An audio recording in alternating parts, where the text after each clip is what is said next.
Operator, or could you help me place this call? Eu comecei com 15 anos, em 1960.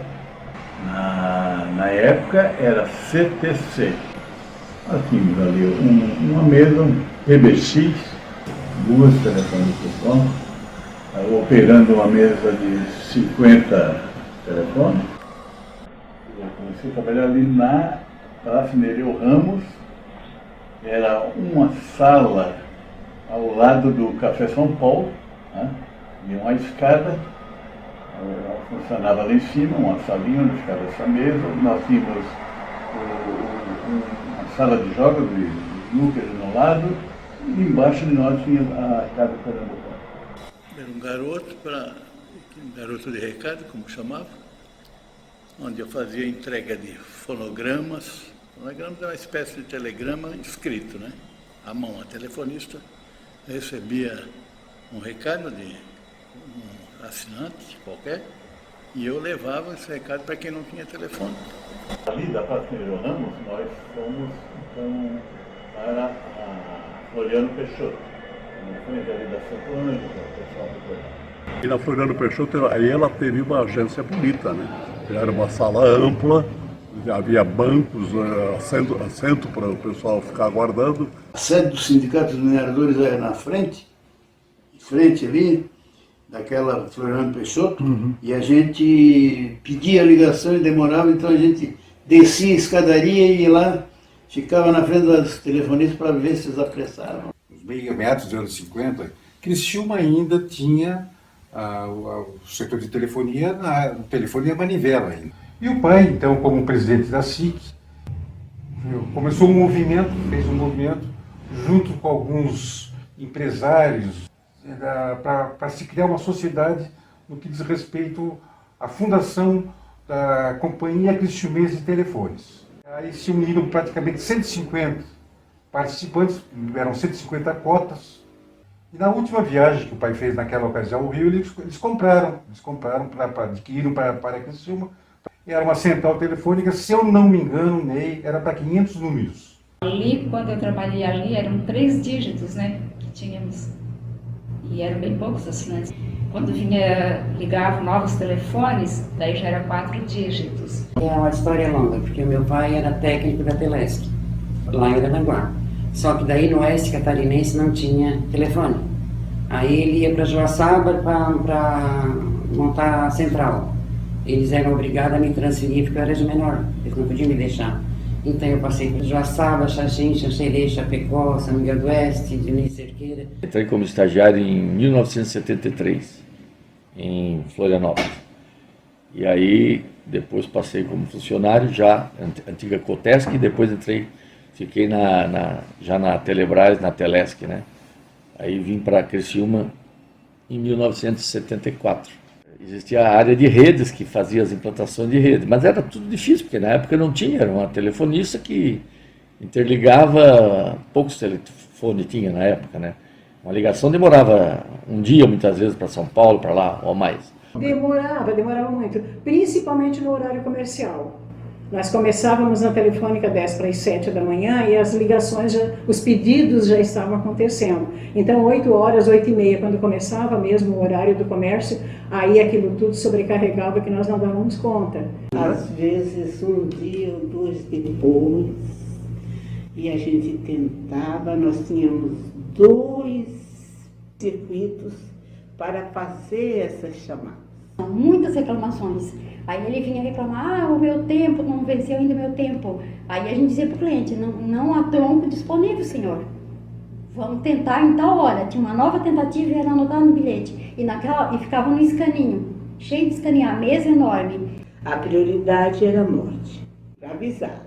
Não que, se era o mesmo óbito, já avisou, não vai mais. Nós tínhamos que dar prioridade aos bancos. O banco fazia compensação de cheque por telefone. Então era a Caixa Econômica, Banco do Brasil na época. Eles ficavam de 3 a 4 horas fazendo compensação. Pensar ali de arroz, de tudo que eles produziam ali, às vezes eles vinham, não dava, eles vinham de lá e sentavam lá no cavalé, para vender, escoar a mercadoria. Eles ficavam o dia inteiro aqui em Criciúma, eles ligavam de noite pedindo ligação, para no outro dia ser os primeiros. Aí dava uma trovoada, um abraço. A gente foi treinado, né, para a área técnica, para a implantação dos sistemas da Ericsson, ARF, aqui em Criciúma, né? O sistema DDD já foi para... Eu andei pouco tempo ali no prédio fino ali, onde trabalhou algumas pessoas, o seu Dalci era gerente. Eu era coordenador do Fundo de Estímulo e Apoio à Educação em Santa Catarina e recebi a comunicação de que a partir de hoje nós temos o DDD.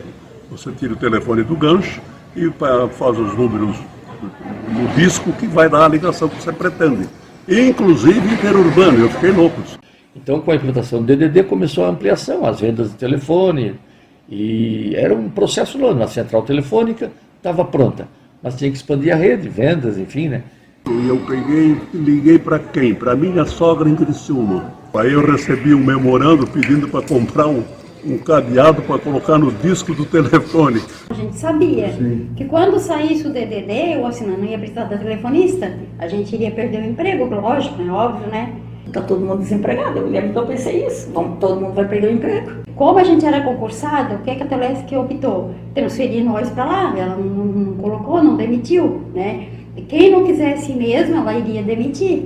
E eu fui demitida na época, eu tinha filho pequeno e botei tudo em balanço, não valia a pena, né? Hoje a gente se encontra, como estamos nos encontrando hoje, e a gente pensa assim, poxa, eu fiz parte da história da cidade, sabe? Nós fizemos parte daquela transição que foi o telefone via telefonista para o telefone com descagem direta, que o próprio assinante fazia. Então isso dá uma alegria para a gente muito grande. Como era difícil ter uma linha, custava um valor absurdo, não tinha inventário, tratamento, aluguel, tu alugava com um apartamento ou uma casa com telefone, tinha um valor agregado maior, bem maior. Meus primeiros 6 meses foi assim, eu fiz para ser telefonista, acabei sendo recepcionista no edifício Cavaleiro. O salário era bom, era muito bem atendido, muito bem preparado para curso. A gente vivia em curso, direto em curso. Em comunidades, em bairros pequenos, em cidades menores, existia essa inauguração de orelhão, né? Era comum na época. Imagina assim, hoje a gente está assim, mas no interior de Orleans, lá para dentro, estou dando um exemplo, né? Os caras não tinham comunicação, queriam ir no médico, queriam falar uma coisa. Deu certo que eu tinha um cara que gostava de mim e meu pai não queria, então eu pedi, Deus, afasta de mim. Aí ele tinha saído, nunca mais tinha aparecido, e de repente eu de cara com ele, eu trabalhando e ele. E aí casei com ele. Eu tenho lembranças enormes, muito boas, dos encontros em cruzeiros que a gente tinha a nível estadual, em cada ano numa cidade onde a gente nos encontrávamos ali com uma confraternização muito boa. Uma saudade que eu tenho particularmente foi um baile que a gente fez no Dia das Telefonistas, final de junho. Aí a gente pensou assim, o que a gente vai fazer de diferente? Vamos botar um telefone em cada mesa, então, para ver o que ia acontecer. E lá num determinado lugar foi colocado uma central. Então, para um telefone de uma mesa, uma pessoa falar com a outra mesa, tinha que pedir para a telefonista. Muitas lembranças, nossa, saudade, muita saudade. Foi a minha profissão, né? A gente tinha orgulho de ser telefonista. Eu lembro que eu tinha 14 anos quando entrei. Eu ia trabalhar com a boneca embaixo do braço, mas tinha orgulho de mostrar o guarda-pó da Telesc. Saudade da amizade, daquele comprometimento, aquilo tudo, assim, formou uma família. E a gente era unidos mesmo. Uma cobria a folga da outra, porque quando eu precisava, a gente estava tudo naquela fase de recém-casados, tudo criando filho e tudo construindo. Muita saudade. Saudade porque a nossa turma era uma turma muito unida. Era todo mundo igual. E eu casei com uma telefonista.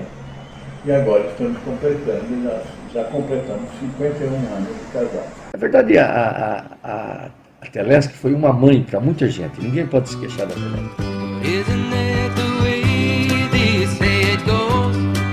Well, let's forget all that and give me the number if you can find it, so I can call just to tell them I'm fine and to show I've overcome the blow.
overcome the blow. I've learned to take it well. I only wish my words could just convince myself that it just wasn't real. But that's not the way it feels. No, no, no, no. That's not the way it feels. Operator, oh, let's forget about this call. There's no one there I really wanted to talk to. Thank you for your time.